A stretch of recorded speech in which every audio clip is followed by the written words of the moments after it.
Hello guys, I hope you like my videos. If you like my videos please like share and subscribe our channel. आप लोगों का एक share भी हम लोगों के लिए बहुत ज्यादा वैल्यूबल होता है, एक एक सब्सक्रिप्शन आप लोगों का बहुत वैल्यूबल होता है। तो आई होप आप लोगों का सपोर्ट हम लोगों को जरूर मिलेगा और हम लोगों के लिए मोटिवेशन बनेगा कि हम और ज्यादा वीडियोज आप लोगों के लिए अपलोड करें। तो आज हम लोग class 12 macro economics chapter 4 measurement of A national income का सेकेंड मेथड आपके साथ लेकर आए हैं। सिर्फ इस वीडियो में हम आपको मेथड का इंट्रोडक्शन नहीं देंगे, बल्कि आप उससे रिलेटेड एग्जांपल्स भी इसमें देखेंगे ताकि आप रिलेट कर सकें कि वाकई में ये मेथड आपको क्या कहना चाहता है। तो कोशिश यही है कि हर पार्ट में आपके पास एक मेथड कवर करा जाए, साथ के साथ उससे रिलेटेड जितनी भी थ्योरी है और न्यूमेरिकल जितना भी है वो एक ही वीडियो में आपके पास मिल जाए, रादर देन बहुत सारे टुकड़ों में आपको सर्च करना पड़े। तो कोशिश यही है कि इनकम मेथड आज आपको क्लियर हो जाए अगर आप पार्ट 2 यहां पर देख रहे हैं। तो डियर देखिए, अगर हम बात करें कि एक देश की नेशनल इनकम को कैसे निकाला जाता है, तो हम ये बात आपको पहले भी बता चुके हैं कि या तो आप एक काम करिए कि उस देश में कितना आउटपुट तैयार हुआ है आप वो चेक कर लीजिए, क्योंकि ऐसा माना जाता है जितना फर्म ने या मैन्युफैक्चरिंग फर्म्स ने आउटपुट तैयार करा है उतना ही पेमेंट जो है उन्होंने फैक्टर पेमेंट्स को किया होगा, यानी उतनी ही जनरेट हुई होगी इनकम उनके पास। ठीक है, फैक्टर इनकम। तो आप यहाँ इनकम मेथड में कैसे आप देखेंगे कि नेशनल इनकम डिराइव करना है इनकम मेथड से, यानी जितनी फैक्टर इनकम डिराइव हुई है। अगर आप एक बात करेंगे नेशनल इनकम निकालने की, तो इनकम मेथड में अगर आप देखेंगे तो सबसे पहले एनडीपी एट एफसी निकल जाता है, which is basically domestic income. इसमें आपके पास बेसिक 3 कंपोनेंट है, that is compensation of employ, that is COE. ये 3 चीजें जो हमने कंबाइन करके लिखी है इनको हम बोलेंगे ऑपरेटिंग सरप्लस और मिक्स्ड इनकम। इन 3 इनकम को अगर जोड़ दिया जाए तो भी आप देश की नेशनल इनकम निकाल सकते हैं। पहले एक बार इसके बारे में जान लेते हैं कि क्या इनके अलावा कोई और इनकम हो सकती है डियर। तो आप खुद सोच के देखिए, आपके पास यहां पर मेंशन है कंपनसेशन ऑफ एम्प्लॉय, यानी या तो आपके पास एक्स्ट्रा टाइम है और आप किसी कंपनी में काम कर सकते हैं, आपके पास हार्ड वर्क है तो आप किसी कंपनी में काम कर रहे हैं। अगर आप किसी कंपनी में काम कर रहे हैं तो आपकी जो इनकम है सैलरी और वेजेस के तौर पर होगी, तो that is known as compensation of employ. इसके अलावा दूसरा शब्द है ऑपरेटिंग सरप्लस। कैसे आपको इनकम जनरेट होती है, देखिए, या तो आप किसी कंपनी में जॉब कर लेंगे तो आपको इनकम जनरेट हो सकती है, या फिर आपके पास काफी अच्छी प्रॉपर्टी है जो आपके दादा परदादा आपके लिए छोड़ गए, तो आपने उनको रेंट पे चढ़ा रखा है, तो आपके पास रेंटल इनकम आ सकती है। या तो आप किसी कंपनी में काम करते हैं, आप एफर्ट लगा रहे हैं, हार्डवर्क लगा रहे हैं, तो सैलरी एंड वेजेस के थ्रू आपको इनकम जनरेट होगी, that is what compensation of employ. या फिर आपके पास प्रॉपर्टी है और आपने उसे रेंट पे चढ़ा रखा है तो आपके पास रेंटल इनकम आती है। या फिर आपके पास पैसे हैं और आप पैसे लोगों को उधार देते हैं, इससे भी लोग इनकम जनरेट करते हैं, दैट इज व्हाट इंटरेस्ट। या फिर आपके पास खूब सारा दिमाग है और आप उसका इस्तेमाल करके बिजनेस स्टार्ट करना चाहते हैं और बिजनेस स्टार्ट किया और उस दिमाग की वजह से, उस डिसीजन मेकिंग पावर की वजह से आपको प्रॉफिट हुआ, तो that is also a way of generating income.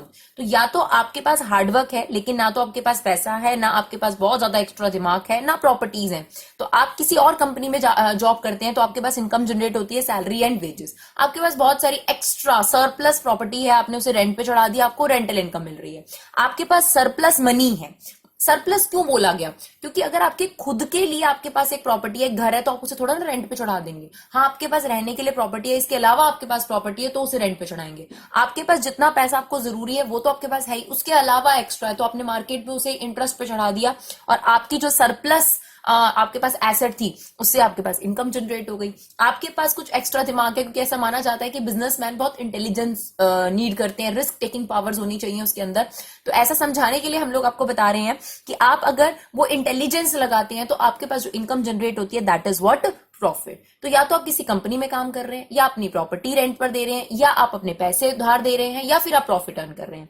तो ये मेन तरीके हैं डियर इनकम जनरेट करने के। इसके अलावा अगर आप कुछ सोचने की कोशिश करेंगे तो आप सोच लीजिए इसके अलावा कोई और फैक्टर इनकम तो नहीं हो सकती। लाइक अगर आप अपनी फैक्टर सर्विसेज देते हैं तो उससे जो जनरेट होती है इनकम, जिसके बारे में हमने पढ़ा था, land, labour, capital and entrepreneur, ठीक है ना, ये कुछ आपके पास फैक्टर प्रोडक्शन होते हैं जो जब अपनी फैक्टर ऑफ सर्विसेज देते हैं तो उसके बदले में हमने सर्कुलर फ्लो में पढ़ा उनको फैक्टर इनकम जनरेट होती है, ठीक है ना। और जो वो फैक्टर इनकम जनरेट होती है उसे ही यहां पर इनकम मेथड के अंदर इनकम माना गया। तो आपको याद होगा कि लैंड को क्या मिलता है, रेंट मिलता है, लेबर को क्या मिलता है, सैलरी एंड वेजेस मिलती है, कैपिटल को क्या मिलता है, इंटरेस्ट मिलता है, और एंटरप्रेन्योर को क्या मिलता है, प्रॉफिट मिलता है। तो उसी के बारे में बात करी गई अगर आप इनकम मेथड की बात करेंगे तो इनकम मेथड, तो हमने सर्कुलर फ्लो आप लोगों को याद होगा हाउस होल्ड और फर्म के बारे में पढ़ा था। तो फर्म क्या करती है, हाउस होल्ड से फैक्टर सर्विसेज देती है, लैंड, लेबर, कैपिटल, एंटरप्रेन्योर, और इसके पास माल बनकर तैयार हो जाता है।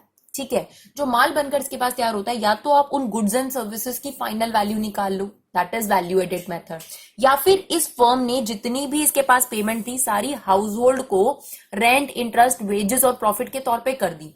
इनके पास कितनी इनकम जनरेट हुई है वो चेक कर लो, उससे भी आप अपनी कंट्री की इनकम चेक कर सकते हैं। तो इनकम मेथड से इस तरीके से इनकम कैलकुलेट करी जाती है। हाँ, इसके अलावा आप एक और टर्म इसमें देखेंगे, एक तो कंपनसेशन ऑफ एम्प्लॉय है, एक ऑपरेटिंग सरप्लस है, जिसके 3 आपके पास कैटेगरीज हैं। तीसरा है डियर इसके अंदर mixed income, that is what self employed income. दिखने में नहीं लगती कि आपने इनकम जनरेट करी है, बट बेसिकली आप इनकम जनरेट कर रहे हैं। जैसे फॉर एग्जांपल, अगर एक डॉक्टर जो है वो अपने ही घर का एक ग्राउंड है, फ्लोर है, उस पर अपना क्लिनिक चलाता है, तो उसका जो रेंट बचता है वो उसकी इनकम के अंदर इंक्लूडेड है। अगर वो रेंट पे कहीं पर लेता तो उसकी इनकम में से वो खर्च हो जाता, लेकिन अब वो उसकी इनकम में ही जुड़ा हुआ है, उसको बोलते हैं मिक्स्ड इनकम। ठीक है, अब अगर मान लीजिए कि मेरे कोचिंग सेंटर में इंग्लिश के टीचर की जरूरत है, इंग्लिश का टीचर अगर मैं हायर करती हूँ तो वहां पर मेरे जो पैसे जाते हैं उसको सैलरी देने में वो मुझे दिखते हैं, लेकिन अगर मैं खुद ही जो थोड़े बहुत बच्चे उनको इंग्लिश टीच कर देती हूँ तो मेरे जो पैसे बचते हैं दैट इज व्हाट क्या कहते हैं, मिक्स्ड इनकम या सेल्फ एम्प्लॉयड इनकम। एक फार्मर जो है वो अगर मान लीजिए किसी और को हायर कर सकता है कि तुम लोग ये सारा काम करो, खेती का सारा काम करो, उसके पैसे जाते, लेकिन उसका खेत भी है और वो सारा खेती का जितना भी काम है वो खुद कर रहा है, तो उसके जो पैसे बच रहे हैं ना, खर्च नहीं हो रहे, that is what self employed income या फिर मिक्स्ड इनकम। सिमिलरली अगर मैं कहीं पर रेंट पे कोचिंग सेंटर ले लेती हूँ तो मेरा रेंट जाता है, मान लो मैं इससे पहले किसी रेंट वाली जगह पे रह रही थी, मेरा 8,000 रुपए रेंट जा रहा है। ठीक है, तो मुझे दिख रहा है। अब मैंने क्या करा कि अपना ही घर है, वहीं पर मैंने अपना एक कमरा लेकर ट्यूशन पढ़ाना शुरू कर दिया, तो यहाँ पर मेरी जो रेंटल इनकम बच रही है 8,000 रुपए, वो मेरी मिक्स्ड इनकम है।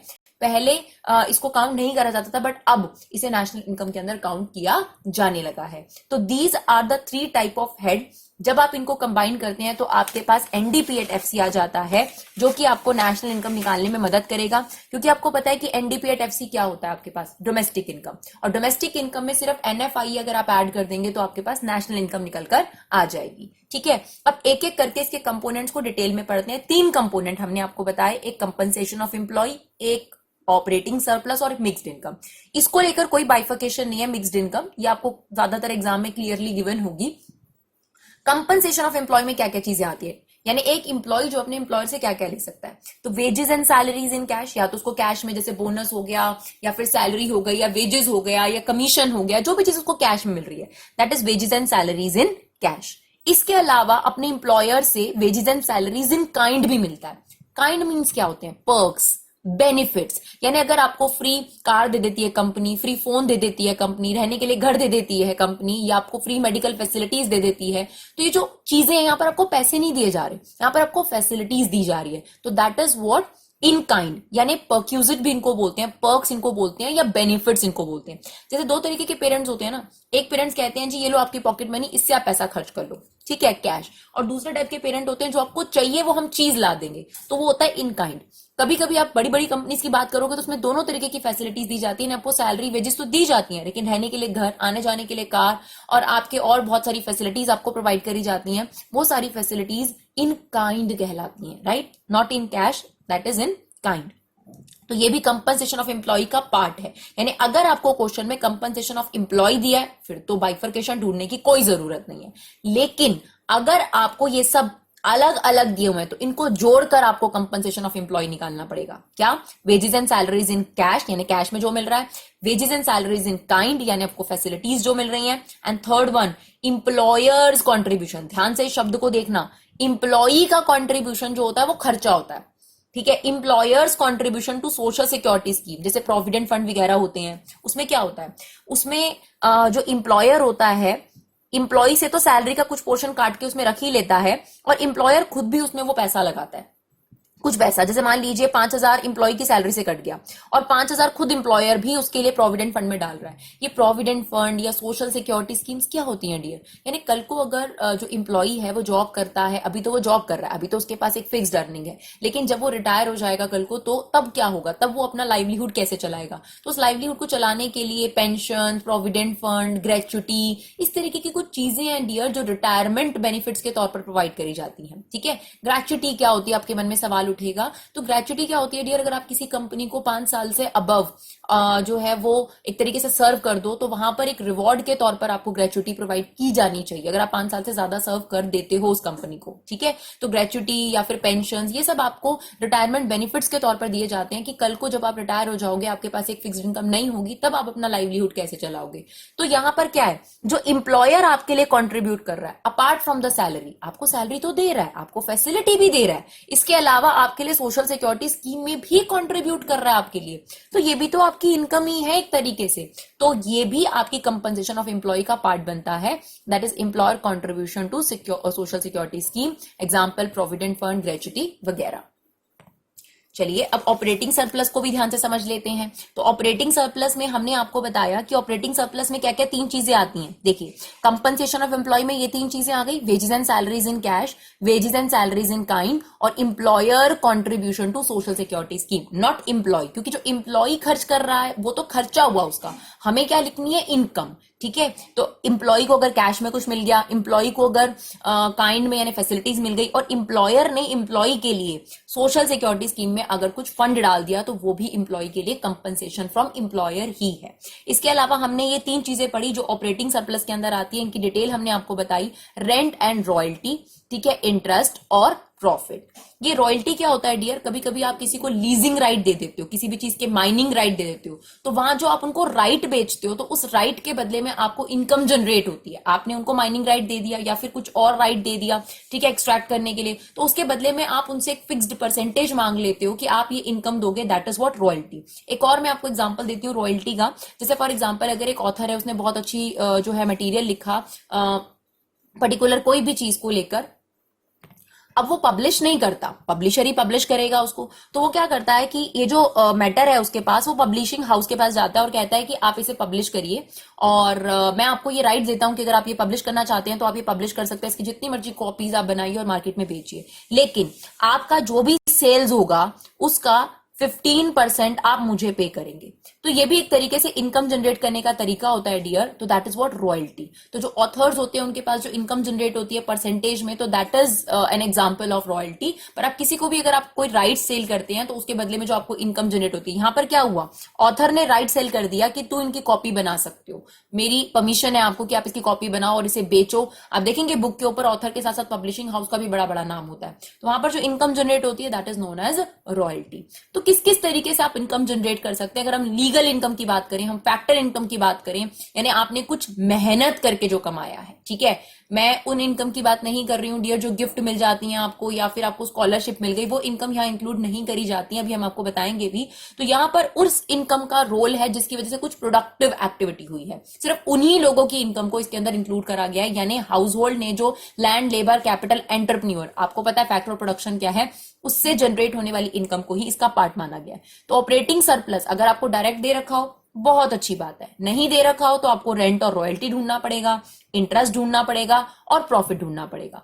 एक और मजे की बात कि प्रॉफिट का भी फर्दर बाइफर्केशन है डियर, यानी जो बिजनेसमैन प्रॉफिट कमाता है या तो आपको वो प्रॉफिट डायरेक्ट दे रखा होगा, नहीं तो उस प्रॉफिट से वो क्या करता है, सबसे पहले अपना कॉर्पोरेट टैक्स भरता है, ठीक है, और फिर कुछ डिविडेंड बांट देता है शेयर होल्डर के बीच में, या तो सारा डिविडेंड बांट देगा तो रिटेन्ड अर्निंग कुछ नहीं होगी। लेकिन कभी कभी क्या होता है कि जो कंपनी होती है कुछ पोर्शन तो शेयर होल्डर्स को डिविडेंड के तौर पे बांट देती है और कुछ अपने पास रिटेन करके रखती है। तो अगर आपको क्वेश्चन में ये 3 चीजें दी हैं और आपको प्रॉफिट कहीं नजर नहीं आ रहा, तो आपको इन तीनों चीजों को जोड़ना पड़ेगा। लॉजिकली रिलेट करोगे तो दिक्कत नहीं होगी। सबसे पहले जब बिजनेसमैन को प्रॉफिट होता है तो वो उसमें से टैक्स भरता है, उसके बाद वो अपने शेयर होल्डर को डिविडेंड देता है और कुछ पोर्शन वो अपने पास रिटेन कर लेता है, यानी सेव कर लेता है। यानी प्राइवेट सेक्टर जो अपने पास सेविंग करते हैं उन्हें हम लोग यहाँ रिटेन्ड अर्निंग बोलते हैं। तो आप देख सकते हैं rent, royalty, interest plus profit, profit का फर्दर बाइफर्केशन है आपके पास।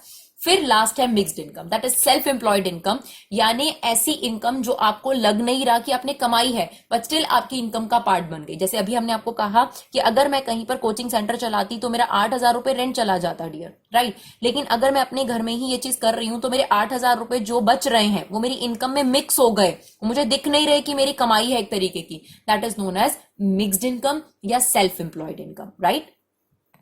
एक बार नट शेल में इसे मेथड को दोबारा देख लेते हैं डियर। तो अगर हम बात करें एनडीपी एट एफसी यानी डोमेस्टिक इनकम निकलती है इनकम मेथड से, उसमें 3 कंपोनेंट है, कंपनसेशन ऑफ एम्प्लॉय यानी एम्प्लॉय को जो मिलता है, ऑपरेटिंग सरप्लस और मिक्स्ड इनकम।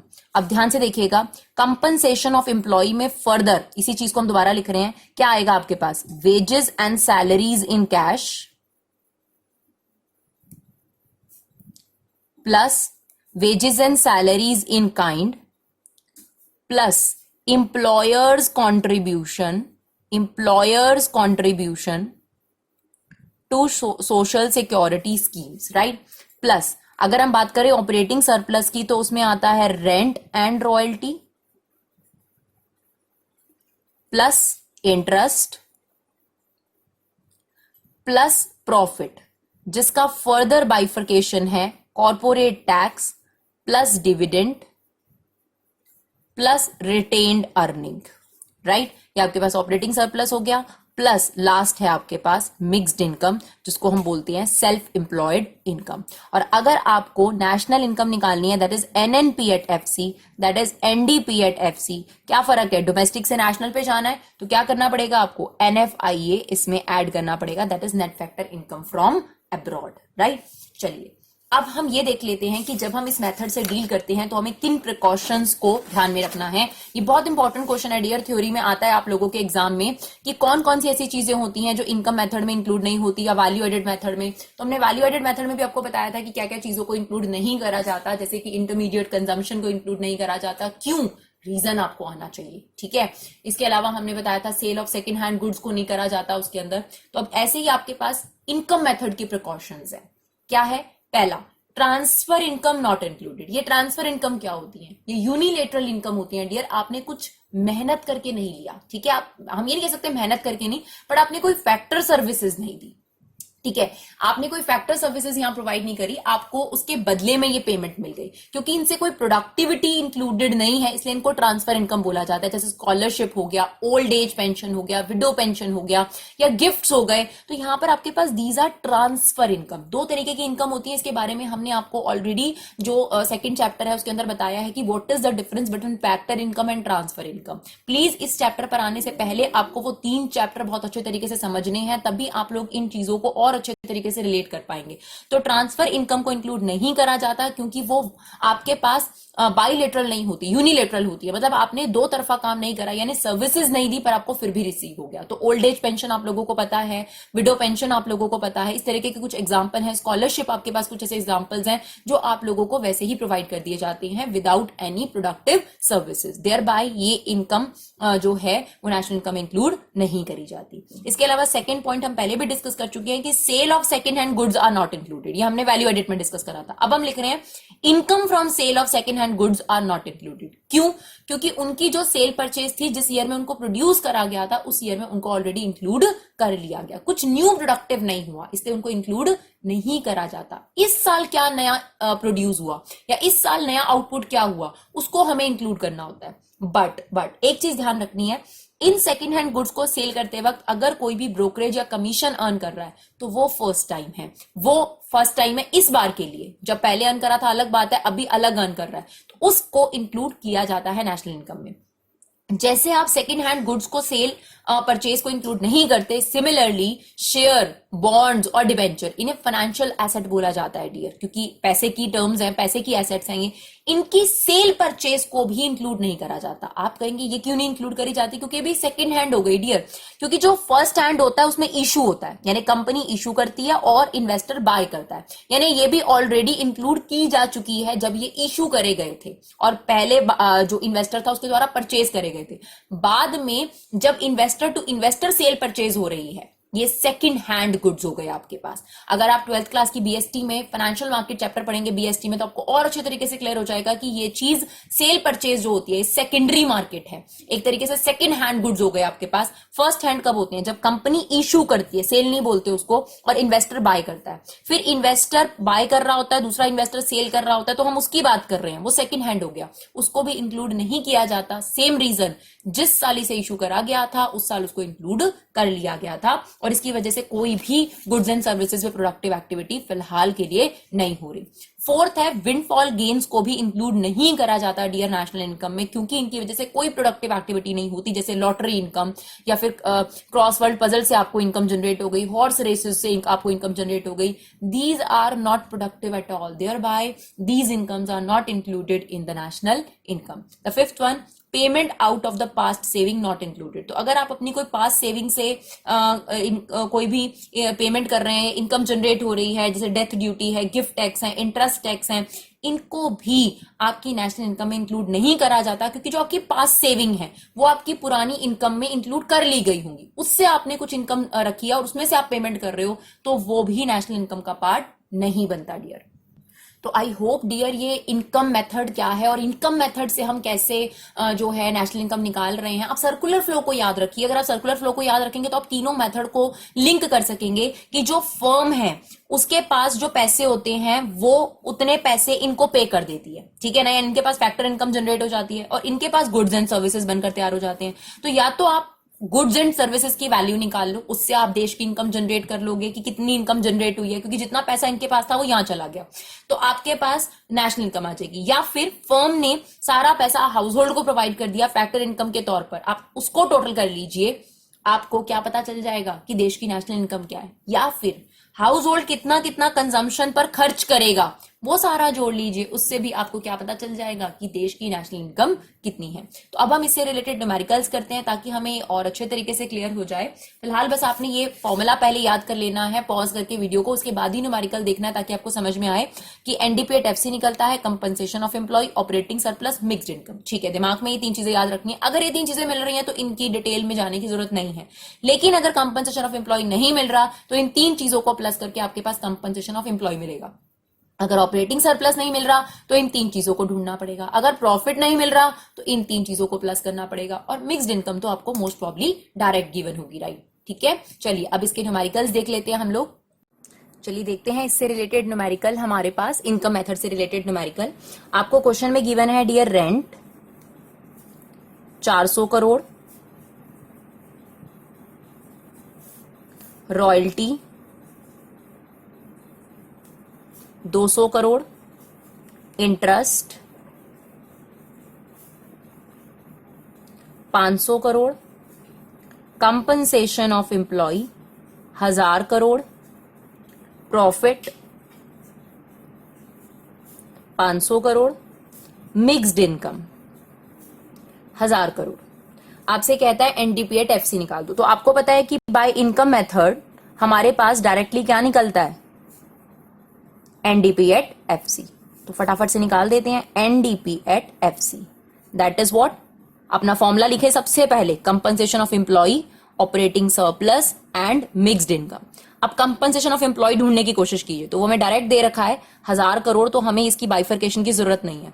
ऑपरेटिंग सरप्लस क्या हमें डायरेक्ट दे रखा है, नहीं दे रखा। तो अब एक काम करिए, वो तीन चीजें याद करिए, रेंट एंड रॉयल्टी, ये देखिए इसको कंबाइन कर दीजिए 600, एक एक करके नंबर वाइज ढूंढेंगे तो इजी हो जाएगा। तो रेंट और रॉयल्टी हमें मिल गया, प्लस इंटरेस्ट हमें चाहिए, ये मिल गया हमें 500, प्लस प्रॉफिट। ठीक है, फिर हमें क्या चाहिए होता है, मिक्स्ड इनकम। फिर मिक्स्ड इनकम ढूंढिए। ये अप्रोच मुझे ज्यादा बेटर लगती है रादर देन जो मिल रहा है वो पुट करने के। आप अपना फॉर्मूला लिखिए और जो आपको चाहिए वो ढूंढिए वहां से, ठीक है ना। तो आपको आसानी से पता चल जाएगा कि आपकी सारी इंफॉर्मेशन काम आ गई। तो आप इसका टोटल कर दीजिए, आपके पास आंसर आ जाएगा। ये आपके पास है 1000 और 1000 2000 करोड़, ये हो गया हमारे पास। 1600 करोड़ ये हो गया डियर हमारे पास। तो ये हमारे पास आ गया 3600 करोड़ इनकम मेथड से। ठीक है जी, चलिए एक और देखते हैं फटाफट। नेट इनडायरेक्ट टैक्सेस दिया है हमें, यानी एनआईटी हमें दिया है 900 करोड़, डेप्रिसिएशन हमें दिया है 400 crore, net factor income from abroad दिया है हमें -20 करोड़, रेंट दिया है 1000 करोड़, डिविडेंड दिया है 500 करोड़, मिक्स्ड इनकम दी है हमें 200 crore, saving of private sector, this is nothing but retained earning, saving of private sector that is 400 crore, interest हमें दिया है डियर 200 करोड़, और कंपनसेशन ऑफ एम्प्लॉय हमें गिवन है 100 करोड़। ठीक है, ये सारी इंफॉर्मेशन आपकी करोड़ में है। अब आप अपना फॉर्मूला लिख दीजिए। बाय इनकम मेथड आपके पास निकलता है एनडीपी एट एफसी। हमसे क्वेश्चन में मांगा गया है वैसे जीएनपी एट एमपी, कोई बात नहीं, पहले आप अपना इनकम मेथड लगाइए, उसके बाद ही आप वो चीज निकालेंगे। ठीक है, तो एनडीपी एट एफसी आपके इनकम मेथड से क्या निकलता है आप वो देखिए, क्योंकि आपकी सारी इंफॉर्मेशन इनकम मेथड वाली। अपना फॉर्मूला लिखिए, that is compensation of employee, then operating surplus, then mixed income. आप एक एक करके जो आपको चाहिए वो ढूंढना शुरू करिए। कंपनसेशन ऑफ एम्प्लॉय आपको डायरेक्ट दे रखा है 100 करोड़। ऑपरेटिंग सरप्लस में सबसे पहला आता है रेंट और रॉयल्टी। तो रेंट ये रहा, आप ये देख लीजिए कि रॉयल्टी का कोई और नाम तो नहीं इस्तेमाल हो रखा, वैसे जनरली नहीं होगा आपके पास, तो यहां पर रेंट आ जाएगा 1000। फिर आपको चाहिए होता है इंटरेस्ट, तो इंटरेस्ट आपको दे रखा है 200। फिर आपको चाहिए होता है डियर प्रॉफिट। ठीक है, अगर आप देखो प्रॉफिट अगर डायरेक्ट दे रखा है तो बहुत अच्छी बात है, पर मुझे नहीं लग रहा कि यहाँ प्रॉफिट आपको डायरेक्ट दे रखा है। तो फिर प्रॉफिट की बाइफर्केशन पर आओ, दैट इज कॉर्पोरेट टैक्स। ठीक है, दैट इज कॉर्पोरेट टैक्स। तो अगर आप देखेंगे तो कॉर्पोरेट टैक्स आपको नहीं दे रखा। सेकेंड कंपोनेंट होता है डिविडेंड, ये रहा हमारे पास, वो ले लेते हैं। प्लस प्रॉफिट का एक और चीज होती है saving of private sector, that is what retained earning, जो प्राइवेट सेक्टर ने अपने पास रिटेन करके रख लिया। तो this is what operating surplus, rent, ठीक है, इंटरेस्ट प्लस प्रॉफिट का बाइफर्केशन हमें ढूंढना था, that is corporate tax, dividend और सेविंग ऑफ प्राइवेट सेक्टर। ठीक है, फिर मिक्स्ड इनकम है हमारे पास 200 करोड़, तो इसको प्लस कर लेते हैं और फाइनल आंसर देख लेते हैं। ये एनडीपी एट एफसी आई है, हमें क्वेश्चन में जीएनपी एट एमपी का है, वो भी हम निकाल देंगे अगर ये करेक्ट आ जाता है हमारा। तो ये डियर आपके पास आ गया 2400 करोड़। अब हमें क्या निकालना है, जीएनपी एट एमपी। ठीक है, हमारे पास क्या है, एनडीपी एट एफसी। क्या करें, नेट से ग्रॉस पे जाना है तो डेप्रिसिएशन प्लस कर दीजिए, डोमेस्टिक से नेशनल पे जाना है तो एनएफआईए प्लस कर दीजिए, और फैक्टर कॉस्ट से मार्केट प्राइस प्लस एनआईटी। तो ये हमारे पास था 2400 करोड़। डेप्रिसिएशन हमें गिवन था डियर, ये रहा 400 करोड़। ठीक है, तो वो ले लेते हैं हम लोग। Net factor income from abroad भी हमें गिवन है, दैट इज -20, और एनआईटी भी हमें गिवन है 900। तो ये आ गया आपके पास -20 प्लस 900। तो आपका फाइनल आंसर आ गया डियर 3680 करोड़। तो आई होप आपको समझ आ गया हो किस तरीके से हमने इन क्वेश्चंस को डील करना है। एक और क्वेश्चन देख लेते हैं हम लोग, थर्ड। देखिए आपको दे रखा है compensation of employee 13,300 crore, wages in kind दे रखा है आपको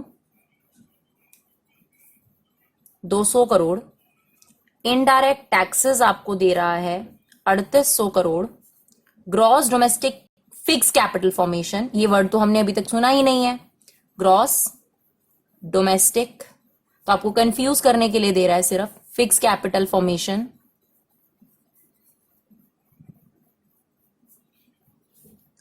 दैट इज 6200 करोड़।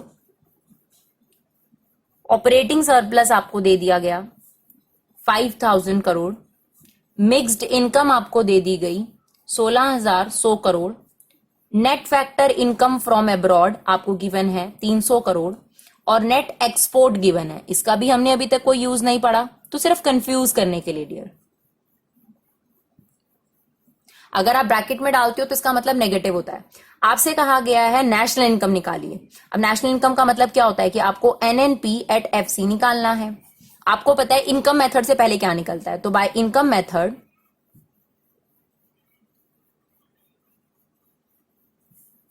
हमारे पास क्या निकलेगा, NDP at FC, that is compensation of employee plus operating surplus plus mixed income. Now compensation of employee आपको डायरेक्ट दे रखा है डियर, तो आपको ये वेजेस इन काइंड का कुछ नहीं करना। मैंने आपको पहले भी बताया था कि अगर आपको पूरा शब्द गिवन है तो आप उसकी डिटेल में नहीं जाएंगे, तो ये आपकी किसी काम का नहीं है, क्योंकि आपके पास पहले से ही हेड की वैल्यू ऑलरेडी गिवन है। फिर हमें चाहिए ऑपरेटिंग सरप्लस, तो आप देखिए ऑपरेटिंग सरप्लस भी ऑलरेडी गिवन है, तो आपको रेंट वगैरह ये सब चीजों की कोई जरूरत नहीं है। तो 5,000 आपके पास ऑपरेटिंग सरप्लस। मिक्स्ड इनकम भी आपको क्वेश्चन में गिवन है। बाकी सारी आइटम आपको कंफ्यूज करने के लिए दे रखी थी ताकि आप लोगों को थोड़ा बहुत डाउट हो जाए और आप कुछ ना कुछ गलत वगैरह कर दें। तो आप ध्यान रखिएगा, इन सब चीजों की कोई इंपॉर्टेंस नहीं है। तो ये डियर आपके पास आ गया 34,400 करोड़। तो बहुत आसान है डियर, अगर आप देखें, अगर आपको फॉर्मूला याद है और फॉर्मूले में जो चीजें इस्तेमाल हो रही हैं उनका मतलब समझ में आता है। अगर आपके पास जो भी बुक है डियर, फिर भी मैं आपको सजेस्ट करूंगी कि आप उस बुक में से एक एक चीज को, जैसे कंपनसेशन ऑफ एम्प्लॉय है उसको पूरा डिटेल में पढ़िए, जो भी आपको ऑपरेटिंग सरप्लस के बारे में लिखा है उसे डिटेल में पढ़िए, तो आप लोगों के लिए बहुत ज्यादा बेनिफिशियल होगा, राइट। तो आप लोग अगर थोड़ा सा जैसे एक एक मेथड कर रहे हैं तो एक एक मेथड को पहले बहुत अच्छे तरीके से कर उससे रिलेटेड एग्जाम्पल्स आप कर सकते हैं ताकि वो थोड़ा सा और ज्यादा अच्छा हो जाए। हम भी ऐसा करेंगे कि जब आपके तीनों मेथड कंप्लीट हो जाएंगे तो आपको मिक्स क्वेश्चंस भी करवाएंगे, लेकिन तब तक आप लोगों के लिए एक एक मेथड को अच्छे तरीके से समझना बहुत जरूरी है। आई होप आपके वीडियोस बहुत बेनिफिशियल रही हूं। Thank you so much guys for your love and support. Keep supporting Vibha classes.